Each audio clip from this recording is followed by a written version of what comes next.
कल हमने 3.3 का फर्स्ट क्वेश्चन किया था, फर्स्ट पार्ट इसका, और 2 क्वेश्चन प्रैक्टिस करने के लिए दिए थे साथ में। ये दोनों क्वेश्चन दिए थे प्रैक्टिस करने के लिए।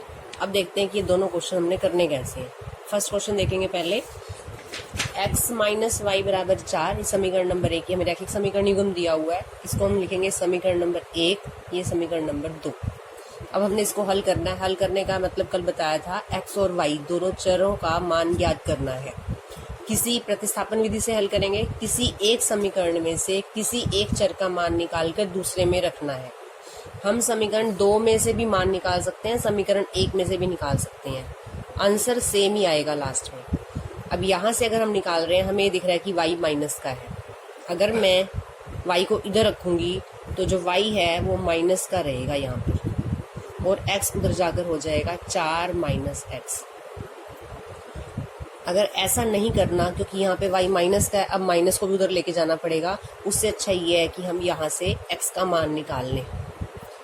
हमें मान निकालते समय ध्यान इस बात का रखना चाहिए कि जो चर माइनस का है उसको ले जाएं उधर, ताकि वो प्लस का हो जाए। तो मैं यहाँ से y का नहीं निकाल रही मान, मैं x का निकाल रही हूँ। x बराबर y को उधर ले जाएंगे 4 प्लस वाई, ये आ गया। इसे हमने समीकरण नंबर 3 कहा था। अब इस x का मान हम समीकरण नंबर 2 में रखेंगे। 1 से निकाला है तो 2 में रखेंगे, अगर 2 से निकालेंगे तो 1 में रखेंगे। यहाँ लिखेंगे x का मान समीकरण 2 में रखने पर, समीकरण 2 उतारेंगे, x प्लस वाई बराबर 8। अब इसमें x का मान रखना है, x का मान हमने निकाला है 4 प्लस वाई, तो यहाँ x की जगह हमने रखना है 4 प्लस वाई बराबर 8। y प्लस वाई ये हो गए 2y, 4 प्लस 2y बराबर 8। उधर किसको लेके जाना है, या ध्यान रखना है जो चर के अलावा रकम है उसको लेके जाना है, यानी 4 को। 2y बराबर 8 माइनस 4, 8 में से 4 गए 4, y बराबर 4 बाई में 2, 2 दूनी 4, y का मान क्या आ गया 2। अब हमारे पास एक चर का मान 2 निकल गया। अब हम दूसरे चर का मान निकालने के लिए y का मान रखेंगे समीकरण नंबर 3 में। तो यहाँ लिखेंगे y का मान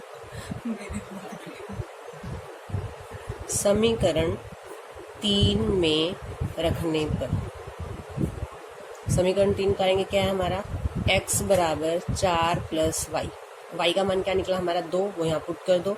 x बराबर 4 प्लस 2, x बराबर 6। तो हमारा आंसर क्या आ गया है, दोनों चर के मान निकल गए हैं, x बराबर 6, y बराबर 2। तो ये हमारा फर्स्ट क्वेश्चन कंप्लीट हो गया। सेकंड क्वेश्चन जो दिया था, मैंने एक बार थोड़ा स्टार्ट करके बता देती हूँ कैसे है वो सेकंड क्वेश्चन। इसमें हमारा समीकरण नंबर 1 था x प्लस वाई बराबर 3, और समीकरण नंबर 2 था हमारा 2x प्लस 5y बराबर 12। अब आपने फिर वही एक समीकरण में से x का मान या y का मान किसी एक का निकाल के यहाँ पुट करना। मान लो मैं x का ही मान निकाल रही हूँ, x बराबर 3 माइनस वाई, वाई पर जाके माइनस का हो गया। अब इस x का मान हम समीकरण नंबर 2 में रखेंगे। x का मान समीकरण 2 में रखने पर, अब समीकरण नंबर 2 उतारेंगे। समीकरण नंबर 2 है हमारा 2x प्लस 5y बराबर 12। समीकरण 2, यहाँ पे हमने x की जगह क्या रखना है, ध्यान से देखो 3 माइनस वाई। अब ये देखना है कि x का मान रखना कैसे है। ये 2 है, पहले 2 लिखा जाए बाहर। x का मान क्या है 3 माइनस वाई प्लस 5y, ऐसे कैसे बराबर 12। ऐसा काम हम 9th क्लास में करना सीख चुके हैं कि मान कैसे रखते हैं। अब 2 ब्रैकेट के बाहर है तो ब्रैकेट खोलेंगे, 2 की गुना दोनों से होएगी, 2 तिया 6 माइनस 2y प्लस 5y बराबर 12। हमें दिख रहा है कि दोनों चर सेम है, तो इन दोनों संख्याओं को हम हल कर सकते हैं। 6 को अलग ही रखना पड़ेगा, 5y प्लस का है, 2y माइनस का है, अलग अलग निशान की रकमों को घटाते हैं। 5 में से 2 गए 3y, कौन से निशान का, प्लस का। पहले किसको लेके जाऊं उधर, 6 को, क्योंकि जो बिना चर के है। 3y बराबर 12 माइनस 6, 3y बराबर 12 में से 6 गए 6, y बराबर 6/3, काट के क्या आ गया 2, y का मान क्या आ गया 2, यानी एक चर का मान तो हमारा निकल गया।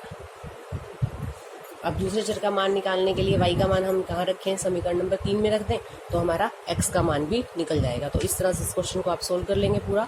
2 क्वेश्चन और दे रही हूँ मैं, अब आपको वो हल करने हैं और ये सारे क्वेश्चन अभी आपको रफ कॉपी पे ही करने हैं। 2x + y = 8 समीकरण युग्म लिख रही हूँ मैं, और साथ में इसके x - 2y = -1। दूसरा क्वेश्चन है 3x + 4y - 7 = 0, और इसका दूसरा समीकरण युग्म है 2x + y + 2 = 0। ये दोनों क्वेश्चन आज आपको हल करने हैं। टोटल अब तक हमारे 5 क्वेश्चन हो गए। ये पांचों क्वेश्चन आपके अच्छे से समझ में आएंगे तभी हम 3.3 का फर्स्ट क्वेश्चन आगे करेंगे।